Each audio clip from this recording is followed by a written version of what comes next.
You know that feeling? It's like 11 p.m. You're lying in bed doing that mental math that just never seems to add up. I mean, you did everything right. You got the degree, you landed the job, you even got that promotion. And yet here you are having a quiet little panic attack about whether the car payment and the utility bill can both clear this week. See, that's not a you problem. That's a trap problem. And that right there is the absolute key to this whole explainer. It's almost never one big, dramatic implosion. It's a series of small, seemingly harmless, totally normal choices that are all happening at the same time, quietly draining your ability to build anything real. Today, we're going to expose every single one of them, starting with the ones that bleed you dry, drop by painful drop. All right, first up are the everyday habits. These are the small, consistent decisions that feel like little rewards, but are actually the slow leaks that end up sinking the entire ship. This is the incredible power of lifestyle creep, and it is the most dangerous trap of all because it feels like you've earned it. You get a raise, so you figure, hey, you deserve a slightly nicer apartment, a better car. You stop buying the store brand. But what you don't notice is that your savings rate stays exactly the same, basically nothing. Your lifestyle just quietly expands to swallow every single new dollar you make. Okay, let's put a real number on this. Imagine this. You get a well-deserved $15,000 annual raise. The normal thing to do? Just let your lifestyle absorb it without a second thought. So that raise, it's an extra $1,250 a month. That's money that could be out there working for you, building your future. But instead, poof, it just gets absorbed. So what's the real long-term cost of that one normal decision? Over $1 million. Yeah, you heard that right. That's what you'd have after 25 years if you had just invested that raise at an average market return. That is the staggering hidden cost of one normal decision repeated year after year. And here's another one of those sneaky, slow leaks. We all think we know what we spend on subscriptions, but we are wildly, wildly wrong. The average person guesses about $86 a month. The actual average? $219. We're literally paying for things we've completely forgotten about, and it adds up to thousands a year. And what about this? $3,300. That's what the average person spends every single year on unplanned, emotion-driven impulse buys. It never feels like a big habit, does it? Just occasional treats. But that's over $3,000 a year that could be building your wealth, just gone, scattered across 1,000 small choices that each felt completely fine in the moment. Okay, so we've talked about the small leaks. Now let's look at how they combine with the giant anchors.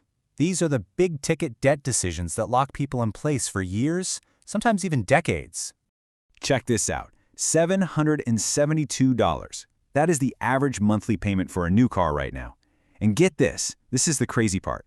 1 in 5 buyers is committing to over $1,000 a month, often for 7 years. You'll still be making payments on a 7-year-old car. And this is the trap inside the trap. You go to trade in your old car, but you still owe money on it. So that debt, that negative equity, just gets rolled right into the new loan. You never actually own anything. You're just perpetually renting metal at terrible interest rates. This one is so critical, especially when it comes to buying a house. The bank's approval, it feels like this big validation, right? But their goal is totally different from yours. They don't factor in the thousands in hidden annual costs, the maintenance, the taxes, the insurance, which can easily tack on another $1,000 to your real monthly payment. So, what this tells us is that the minimum payment is basically a psychological trick. It's brilliant, actually. Your brain sees that tiny number and registers, okay, phew, task complete. The bank designed it that way, not to help you, but to keep you tangled up in high-interest debt for as long as is mathematically possible. Okay, so we've seen the individual traps, the slow leaks, and the big debts. Now let's watch how they all converge to create this almost inescapable financial squeeze for a totally typical family. A second income sounds like a huge win, right? It sounds like the solution, but let's actually run the numbers. After taxes, daycare, commuting, and all the convenience spending that pure exhaustion makes necessary, that $50,000 salary might only actually contribute about $9,000. But here's the real trap. The family builds its fixed costs, the mortgage, the cars, around needing 2 incomes. There is zero margin for error. So let's make this really real. Meet the Garcias, a totally normal family doing everything they were told was the right thing to do. They bring home a solid $6,800 a month. But let's add up the normal costs. First, the mortgage the bank said they could afford. Then, 2 normal car payments, the student loans, the daycare, and suddenly their fixed expenses are over $7,100. That's right. They're negative $350 before they've bought a single cup of coffee, gone out to dinner, or saved a single penny. And listen, this isn't a story about irresponsible people. This is a story about normal people who said yes to every single normal thing, and this is where it leads. So, what's the flawed logic that gets us here in the first place? Let's take a look at the bad advice and the mental traps that are designed to keep us stuck right where we are.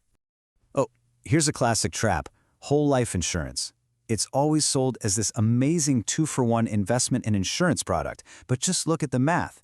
For the exact same death benefit, you could pay $50 for a simple term life policy, invest the $450 difference, and end up with close to $1 million, compared to just $130,000 in cash value from the whole life policy. It's not even close.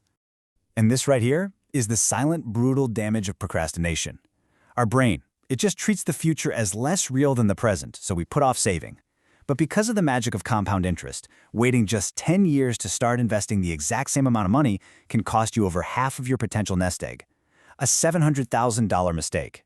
You know, it is so tempting to chase the excitement of meme stocks and crypto, but the data is just crystal clear. The overwhelming majority of people lose money.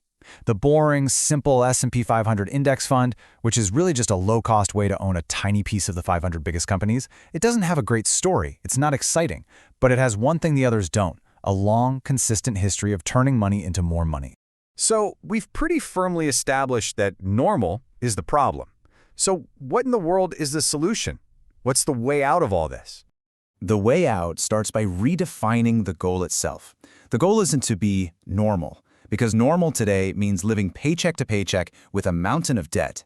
Normal is the trap. The people who build real freedom, they aren't doing crazy, exotic things. They are simply refusing to do the normal things. Look, you don't have to fix all of this at once. Just pick one. Pick the one trap that really stung the most as you were watching this. The one that made you think, okay, yeah, that's me. Start right there.